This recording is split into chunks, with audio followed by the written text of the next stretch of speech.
হয় নিশ্চয়কৈ মই বৰ্তমান উপস্থিত হৈ আছোঁ পশ্চিম কাৰ্বি আংলঙৰ গোহা গাঁৱত। বহু বছৰ আগৰ পৰাই আচলতে এই গাঁওখনত হাতীৰ সমস্যাৰ সন্মুখীন হৈ আহিছে এইসকল গাঁওবাসীয়ে। আজি মই তেনে এঘৰ মানুহৰ ঘৰত উপস্থিত হৈছোঁ। কেমেৰা পাৰ্চনক মই কিছু অংশ দেখুৱাবলৈ অনুৰোধ জনাইছোঁ। আপোনালোকে চাওক, আচলতে এয়া হৈছে যোৱা ৰাতি এক বনৰীয়া হাতীয়ে আহি এই ঘৰখনত এনেকৈ গ্ৰিলসমূহ ভাঙি তছনছ কৰি দিয়া ইতিমধ্যে পৰিলক্ষিত হৈছে আৰু বিভিন্ন তেওঁলোকৰ যি বাৰীত গছ-গছনি আছিল সকলোবোৰ এনেকৈ ভাঙি আচলতে তছনছ কৰি দিয়া পৰিলক্ষিত হৈছে। আপোনাক কেমেৰা পাৰ্চনক আৰু এটা বস্তু মই দেখুৱাবলৈ অনুৰোধ জনাইছোঁ। তলত এয়া হৈছে হাতীৰ খোজ, য'ত আহি হাতীয়ে এই ঠাইৰ পৰা আক্ৰমণ কৰিছিল এই ঘৰখনত আৰু এই ঘৰখনৰ বা তেওঁলোকে ৰাতি কেনেকৈ আচলতে পাৰ কৰিছিল সকলোবোৰ কথা মই আজি তেওঁলোকৰ পৰা জানিব বিচাৰিম। কেমেৰা পাৰ্চনক কিছু অংশ দেখুৱাবলৈ অনুৰোধ জনাইছোঁ আৰু তাৰ লগে লগে মই এইখন ঘৰৰ যিসকল গৃহস্থী আছে তেওঁলোকৰ পৰা মই কিছু কথা জানিব বিচাৰিম। কি ক'ব আপোনালোকে, যিহেতু ৰাতি বনৰীয়া হাতীৰ আক্ৰমণত আপোনালোকে ভয় খাইছিল নে কি কৰিছিল আপোনালোকে ৰাতি? যোৱা ৰাতি প্ৰায় 2:30মান বজাত আমাৰ ঘৰত হাতী আহিছিলে। মই অৱশ্যে ঘৰত নাছিলোঁ, মোৰ নাইট ডিউটি আছিল, মই কোম্পানীত কাম কৰোঁ। মাইকী মানুহ আছিলে, মোৰ মিছেছ আছিলে, 2টা ল'ৰা লগত লৈ আছিলে। ৰাতি যেতিয়া গ্ৰিলত শব্দ হৈছে, টিঙত শব্দ হৈছে, গ্ৰিল ভাঙি তেতিয়া শব্দ হোৱাৰ লগে লগে সাৰ পাইছিল। আশে পাশে থকা মানুহবোৰো সাৰ পাইছিলে। আহি সকলোৱে খেদি কৰি তাৰপিছত দিয়াৰ পিছত হাতী আঁতৰি যায়। কিন্তু মানে বহুত ভয় খাব লগা হৈছে অৱস্থা।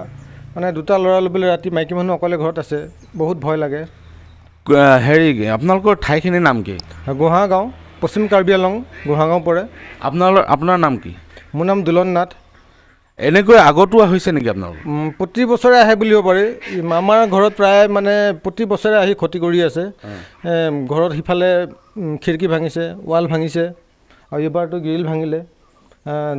ওচৰত খেতি পথাৰ আছে, খেতি বিশেষ নাপাওঁ, অলপ চলপ পাওঁ, সেই অলপ খেতি পাওঁ, সেইখিনি মানে হাতীয়ে খাবৰ কাৰণে আহিছে। এই কাষৰ ৰুমটোত মানে ধান অলপ আছিলে, ৰাতিয়ে হয়তো হাতীয়ে ধানৰ গোন্ধ পাই সোমাব বিচাৰিছিল। এতিয়া আপোনালোকে গম পায় যে অসমত এটা ফৰেষ্টৰ বিভাগ আছে, যিয়ে হাতী সংৰক্ষণ কৰে বা বিভিন্ন জন্তু, যিসকল বনৰীয়া জন্তু আছে তেওঁলোকে সুৰক্ষা প্ৰদান কৰে বা তেওঁলোকৰ হেৰিত চলে। এতিয়া কি ক'ব আপোনালোকে, তেওঁলোকক কি ক'ব? যি বন বিভাগ আছে তেওঁলোকক কি ক'ব? বন বিভাগক এটাই অনুৰোধ কৰোঁ, যাতে আমাৰ ইয়াত সুৰক্ষা দিব পাৰে। তেওঁলোকে ইয়াত এনে সুৰক্ষা দিব নাহে নেকি? তেওঁলোককতো এতিয়ালৈকে দেখা নাই। যোৱাবাৰ খেতিৰ ছিজনত আহিছিল, কিন্তু এতিয়াতো তেওঁলোকক দেখা নাই। আৰু আমাৰ ইয়াৰ মানে প্ৰায় মানুহৰ ঘৰত এনেকৈ ক্ষতি কৰি আছে গাঁৱত। মানে বহুত ক্ষতি হৈছে আৰু গাঁৱৰ মানুহ মানে শান্তিত থাকিব নোৱাৰে, ৰাতি শুব নোৱাৰে, ক'তো যাব নোৱাৰে। আমি কোম্পানীত কাম কৰিব ডিউটিত যাওঁ, ঘৰৰ কাৰণে বহুত চিন্তা হৈ থাকে। ৰাতি ল'ৰা ছোৱালী ঘৰত এৰি থৈ যাওঁ। আগতে যিহেতু আপোনালোকৰ আগতো এনেকৈ বহুবাৰ হৈছে বুলি আপুনি মত প্ৰকাশ কৰিছে, আপোনালোকে তেওঁলোকৰ পৰা কিবা সাহাৰ্য পাইছে নেকি? তেনেকৈ বিশেষ একো সাহাৰ্য আজিলৈকে পোৱা নাই। পালে অন্ততঃ ভাল লাগে, কাৰণ আমি যেনে তেনে চলি থকা মানুহ, বহুত কষ্ট কৰি ঘৰখন বনোৱা যায়। এতিয়া আপোনালোকে ফৰেষ্ট বিভাগক জনাইছে নেকি?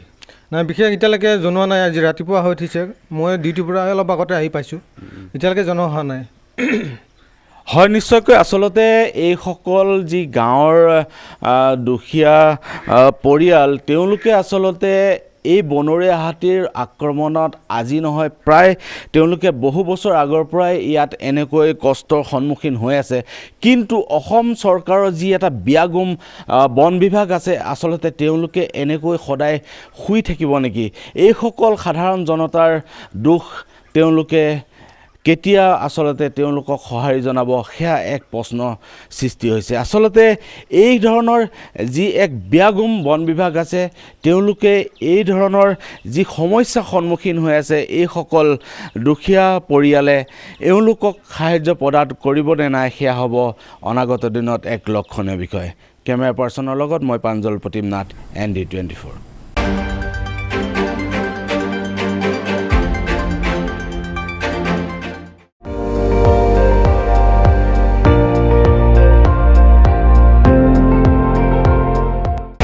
আপুনি চাই আছে ND24, সৰ্বশ্ৰেষ্ঠ নহয়, সৰ্বোত্তমৰ দৌৰত।